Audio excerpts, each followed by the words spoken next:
ان اللہ و ملائکتہ یصلون علی النبی یا ایھا الذین آمنوا صلوا علیہ وسلموا تسلیما الصلاۃ والسلام علیک یا سیدی یا رسول اللہ الصلاۃ والسلام علیک یا سیدی یا حبیب اللہ۔ حمد و صلاۃ کے بعد میرے نہایت ہی معزز و محتشم سامعین کرام، اللہ رب العزت کے فضل اور اس کی توفیق سے آج ہم آقا علیہ الصلوۃ والسلام کی ذات بابرکات پہ درود و سلام پڑھنے کے حوالے سے گفتگو کرنے لگے ہیں۔ دوستوں نے پچھلے کئی دنوں سے مجھے بار بار کہا کہ اس مسئلے کی آپ وضاحت کریں کہ کیا اذان سے پہلے درود و سلام پڑھنا جائز ہے، ثابت ہے یا نہیں؟ اذان کے بعد حضور علیہ الصلوۃ والسلام کی ذات بابرکات پہ درود و سلام پڑھنا یہ جائز ہے، ثابت ہے یا نہیں؟ اقامت سے پہلے آقا علیہ الصلوۃ والسلام کی ذات پہ درود اور سلام پڑھنے کے حوالے سے وضاحت کیجئے۔ تو آج ہم اس موضوع پہ گفتگو کرنے لگے ہیں۔ اللہ رب العزت ہمیں حق سچ کہنے کی توفیق عطا فرمائے۔ خالق قدوس جل وعلا نے سورۃ الاحزاب کی آیت نمبر 56 میں ارشاد فرمایا، ان اللہ و ملائکتہ یصلون علی النبی، بے شک اللہ اور اس کے فرشتے نبی علیہ الصلوۃ والسلام کی ذات بابرکات پہ درود پڑھتے ہیں۔ یا ایھا الذین آمنوا صلوا علیہ وسلموا تسلیما، اے ایمان والو تم بھی درود اور سلام پڑھو۔ خالق کائنات جل وعلا نے اپنی لاریب کتاب کے اندر نبی علیہ الصلوۃ والسلام کی ذات بابرکات پہ درود بھی پڑھنے کا حکم دیا اور سلام بھی پڑھنے کا حکم ارشاد فرمایا۔ یہاں دو چیزوں کا ذکر ہے، ایک درود ہے، دوسرا سلام ہے۔ اب رب کائنات جل وعلا نے فرمایا کہ میں بھی درود پڑھتا ہوں، اے ایمان والو تم بھی درود پڑھو۔ میں بھی درود پڑھتا ہوں، میرے فرشتے بھی درود پڑھتے ہیں۔ اب خالق کائنات جل وعلا نے اس میں وقت کی کوئی تعیین نہیں فرمائی کہ رب کب درود پڑھتا ہے، کس لمحے درود پڑھتا ہے، اس کی کوئی تعیین نہیں ہے۔ اللہ رب العزت نے مطلقاً فرمایا کہ میں اپنے محبوب کی ذات پہ درود پڑھتا ہوں، میرے فرشتے میرے محبوب علیہ الصلوۃ والسلام کی ذات بابرکات پہ درود پڑھتے ہیں۔ اے ایمان والو، یا ایھا الذین آمنوا، اے ایمان والو، صلو علیہ وسلموا تسلیما، تم بھی میرے محبوب علیہ الصلوۃ والسلام کی ذات بابرکات پہ درود بھی پڑھو اور سلام بھی پڑھو۔ مسلم نے صحیح مسلم شریف کے اندر اس حدیث مبارکہ کا ذکر کیا اور صاحب مشکات نے بھی اس حدیث مبارکہ کو مسلم شریف کے حوالے سے صحیح مشکات المصابیح کے اندر اس بات کا ذکر کیا کہ میرے آقا نور مجسم شفیع معظم صلی اللہ علیہ وآلہ وسلم نے ارشاد فرمایا، حضرت عبداللہ بن عمر بن العاص رضی اللہ تعالیٰ عنہ اس حدیث کے راوی ہیں۔ آقا علیہ الصلوۃ والسلام نے فرمایا، اذا سمعتم المؤذن، جب تم مؤذن کو اذان کہتا ہوا سنو، فقولوا مثل ما یقول، تو تم بھی مؤذن کی مثل کلمات کا ذکر کرو، کلمات کہو۔ ثم صلوا علیہ، جب اذان کا اختتام ہو جائے، اذان ختم ہو جائے تو پھر پہلے میری ذات پہ درود پڑھو، میری ذات پہ درود پڑھو۔ فإنہ من صلی علیہ صلاۃ، جس نے بھی مجھ پر ایک مرتبہ درود بھیجا، صلی اللہ علیہ بہا عشرا، اللہ تبارک و تعالی اس پر اپنی 10 رحمتوں کا نزول فرمائے گا۔ آقا علیہ الصلوۃ والسلام نے فرمایا، ثم صلی اللہ علیہ الوسیلۃ، پھر تم اللہ سے میرے لیے وسیلے کی دعا کرو، فإنہا منزلۃ فی الجنہ، تو بے شک وسیلہ جو ہے یہ جنت میں ایک مقام ہے۔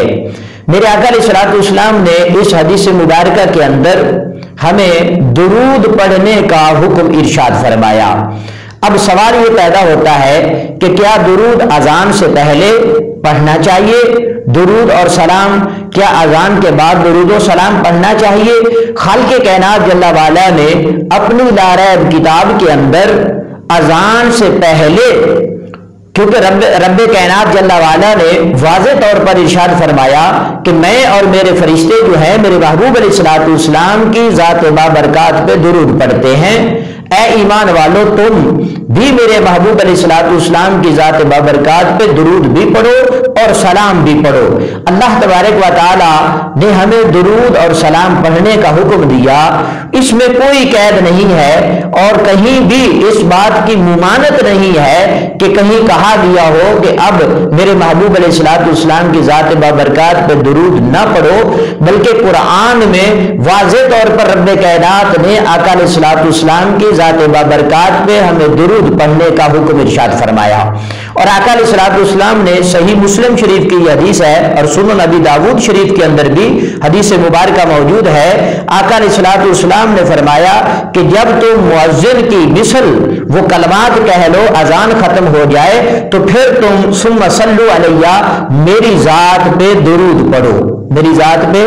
درود پڑھو۔ اور اس صحیح مسلم شریف کی حدیث سے یہ بات روز روشن کی طرح عیاں ہو جاتی ہے کہ جب مؤذن اذان ختم کر لے تو اس کے بعد حضور علیہ الصلوۃ والسلام کی ذات بابرکات پہ درود پڑھا جائے گا۔ اب علامہ علائی اذان سے پہلے درود و سلام کے حوالے سے لکھتے ہیں کہ یہ درود و سلام کی ابتدا جو ہے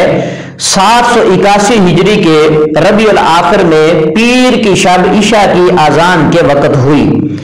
اس کے بعد جمعہ کے دن اذان کے بعد سلام پڑھا گیا اور اس کے 10 سال بعد مغرب کے سوا تمام نمازوں میں 2 مرتبہ سلام پڑھا جانے لگا۔ اور علامہ سخاوی رحمۃ اللہ تعالی علیہ نے اس بات کا ذکر کیا کہ جمعہ اور صبح کی اذان کے علاوہ باقی ساری کی ساری اذانوں پر آقا علیہ الصلوۃ والسلام کی ذات بابرکات پر اذان سے پہلے درود و سلام پڑھا جاتا تھا۔ اور اس کی ابتدا جو ہے سلطان ناصر صلاح الدین ابو المظفر بن یوسف بن ابو ایوب جو ہیں کہ زمانہ میں ہوئی اور ان کے حکم سے ہوئی۔ جب حاکم بن ابن العزیز کا قتل کیا گیا اور ابن العزیز کی جو بہن تھی اس نے لوگوں میں یہ بات رائج کر دی کہ میرے بیٹے کی ذات پہ سلام بھیجا جائے، تو اس وقت مساجد میں لوگ اذان سے پہلے یہ کہا کرتے تھے السلام علی الامام الظاہر، لیکن بعد میں سلطان ناصر صلاح الدین نے اس کا خاتمہ کیا اور حضور علیہ الصلوۃ والسلام کی ذات بابرکات پر اذان سے پہلے درود و سلام کا آغاز کیا۔ علامہ شامی اور علامہ طحطاوی اور علامہ ابن حجر مکی ان سارے علماء کرام نے اپنی اپنی کتب میں اس بات کا ذکر کیا کہ اذان سے پہلے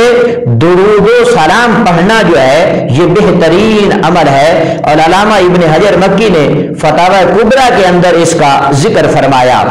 اسی طرح علامہ سخاوی اور علامہ علائی کے قول سے یہ بات واضح ہو جاتی ہے کہ اذان سے پہلے درود و سلام پڑھنا یہ 8ویں صدی ہجری میں سلطان صلاح الدین ابو المظفر کے حکم پر شروع ہوا اور 14ویں صدی کے اخیر سے 5 نمازوں کی اذان سے پہلے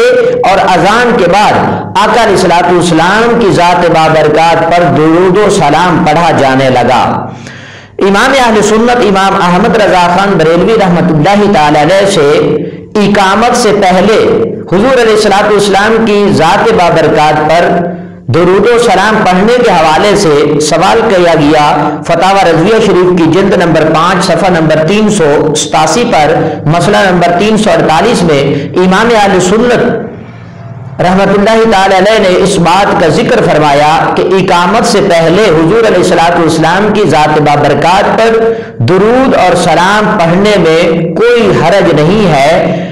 اور صرف اتنی بات ہے کہ وہ درود جو حضور کی ذات پہ اقامت سے قبل پڑھا جائے اس کی آواز میں اور اقامت کی آواز میں ایک فرق ہونا چاہیے تاکہ لوگ درود و سلام کو اقامت کے ساتھ شامل مستقل طور پر نہ کر لیں، بلکہ اس کی آواز میں فرق ہونا چاہیے کہ درود و سلام تھوڑا دھیمی آواز میں پڑھا جائے اور اقامت ذرا بلند آواز سے کہی جائے تاکہ یہ واضح ہو جائے۔ لیکن آقا علیہ الصلوۃ والسلام کی ذات بابرکات پر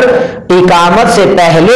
درود و سلام پڑھنے میں کوئی مسئلہ نہیں ہے، بلکہ یہ بہترین عمل ہے کیونکہ یہ قرآن اور حدیث سے ثابت ہے۔ قرآن میں رب کائنات جل وعلا نے مطلقاً حضور علیہ السلام کی ذات بابرکات پر درود و سلام پڑھنے کا ایمان والوں کو حکم دیا۔ وہ درود و سلام اذان سے پہلے پڑھا جائے یا اذان کے بعد پڑھا جائے، اقامت سے پہلے پڑھا جائے، کھانا کھانے سے پہلے پڑھا جائے، کھانا کھانے کے بعد پڑھا جائے، گھر میں داخل ہونے سے پہلے حضور کی ذات پہ درود و سلام پڑھا جائے، گھر سے نکلتے ہوئے درود و سلام پڑھا جائے۔ اس میں کوئی کسی قسم کی قید نہیں ہے۔ اور کتنی کتابیں ہیں قرآن اور حدیث کے علاوہ دیگر جتنی بھی کتابیں ہیں، نہ قرآن میں ممانت ہے نہ حدیث میں ممانت ہے۔ جتنے بھی علماء کرام نے کتب لکھی ہیں کسی میں بھی اس کی ممانت نہیں ہے کہ منع کیا گیا ہو کہ آقا علیہ السلام کی ذات بابرکات پر تم درود و سلام نہ پڑھو۔ قرآن اور حدیث سے یہ بات روشن کی طرح عیاں ہو جاتی ہے۔ اور میرے آقا علیہ السلام نے صحیح مسلم شریف کی اس حدیث میں خود ارشاد فرمایا کہ اذان سننے کے بعد تم میری ذات پر درود و سلام پڑھو۔ اللہ تبارک و تعالی ہمیں عقائد اہل سنت پر عمل کرنے کی توفیق عطا فرمائے۔ وآخر دعوانا الحمد للہ رب العالمین۔